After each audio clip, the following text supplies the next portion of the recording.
بسم اللہ الرحمن الرحیم۔ حضرت عبداللہ رضی اللہ تعالیٰ عنہ یہ روایت کرنے والے ہیں۔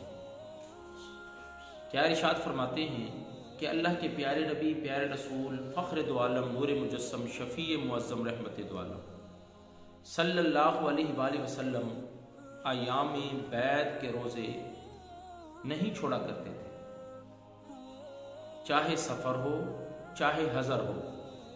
حضر کہتے ہیں گھر کو، یعنی گھر میں ہوں چاہے سفر کی حالت میں ہوں، تو آپ کبھی بھی ایام بیعت کے روزے نہیں چھوڑا کرتے تھے۔ ایام بیعت کنہیں کہا جاتا ہے؟ چاند کی 13 تاریخ، چاند کی 14 تاریخ اور چاند کی 15 تاریخ، ان کو ایام بیعت کہا جاتا ہے۔ یعنی آپ 13، 14 اور 15 کو ہر حالت میں آپ روزہ دار ہوتے تھے۔ حضرت میمونہ رضی اللہ تعالیٰ عنہ یہ روایت کرنے والی ہیں۔ کیا ارشاد فرماتی ہیں کہ ایک صحابی آپ صلی اللہ علیہ وسلم کی بارگاہ میں آئے اور آ کر عرض کی، یا رسول اللہ صلی اللہ علیہ وآلہ وسلم، آپ روزوں کے بارے میں، جو نوافل روزے ہیں ان کے بارے میں ہمیں ہدایت عطا فرمائیں، تبلیغ عطا فرمائیں۔ تو آپ صلی اللہ علیہ وسلم نے کیا ارشاد فرمایا کہ اے میرے غلام، اگر تو طاقت رکھتا ہے، اللہ نے تجھے طاقت عطا کی ہے، تو ہر ماہ 3 دن ضرور روزہ رکھا کر۔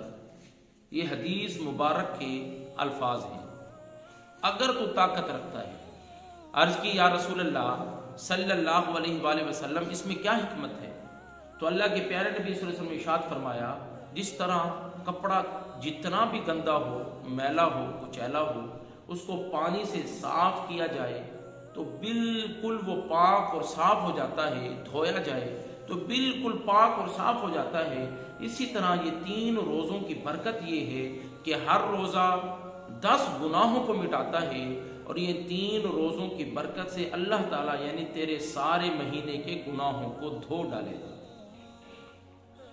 اے ایمان والو، اب ان 2 حدیثوں سے، حدیثیں تو مکمل ہو گئیں، اب اس کے اوپر تھوڑا سا تبصرہ کروں گا۔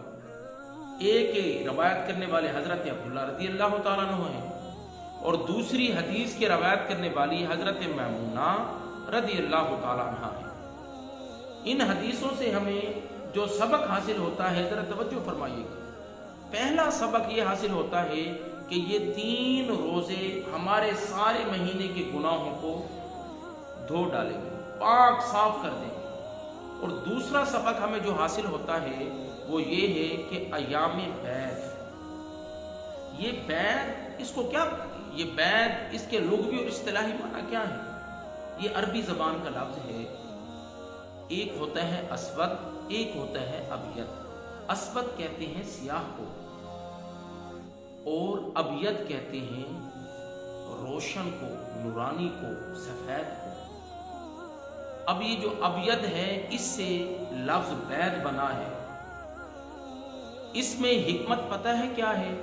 کہ حضرت آدم علیہ السلام جب جنت سے اس زمین پر جلوہ گر ہوئے، تو آپ کی جو جسم کی نورانیت تھی وہ ماند پڑ گئی۔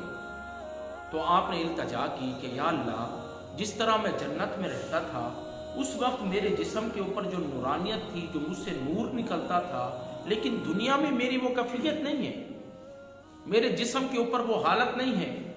تو اللہ رب العزت نے حکم ارشاد فرمایا، اے آدم علیہ السلام، تم ایام بیعت کے روزے رکھو۔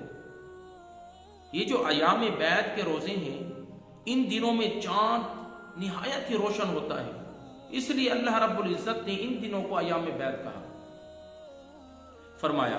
پھر آدم علیہ السلام نے ایام بیعت کے روزے رکھے، 13 دن کا، 14ویں دن کا، 15ویں دن کا روزہ رکھا۔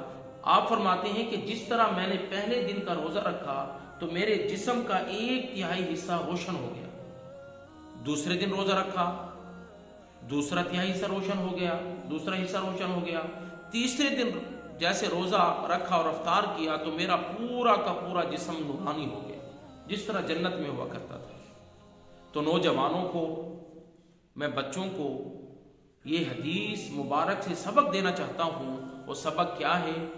کہ آج کل جو نوجوان کریموں کے چکروں میں پڑ گئے ہیں کہ فلاں کریم لگانی ہے، فلاں کریم لگانی ہے، فلاں سیلون کے اوپر جانا ہے، فلاں بیوٹی پارلر کے اوپر جانا ہے، تو خدا را ان کریموں سے نورانیت نہیں آتی، بلکہ محمد کریم کی اس حدیث سے ثابت کیا ہو رہا ہے، اگر اپنے گناہوں کو معاف کرنا ہے تو یہ 3 روزے رکھ لو، گناہ معاف ہو جائیں گے، اور اگر اپنے جسم کو نورانیت کی جلا بخشنی ہے تو کسی کریموں کے چکر میں نہ پڑو، بلکہ ان ایام بیعت کے روزے رکھو، اللہ تمہارے جسم کو بھی نورانی کر دے گا۔ مولا ہم سب کو سمجھنے کی، اس کے اوپر عمل کرنے کی توفیق عطا فرما۔ وما علینا الا البلاغ۔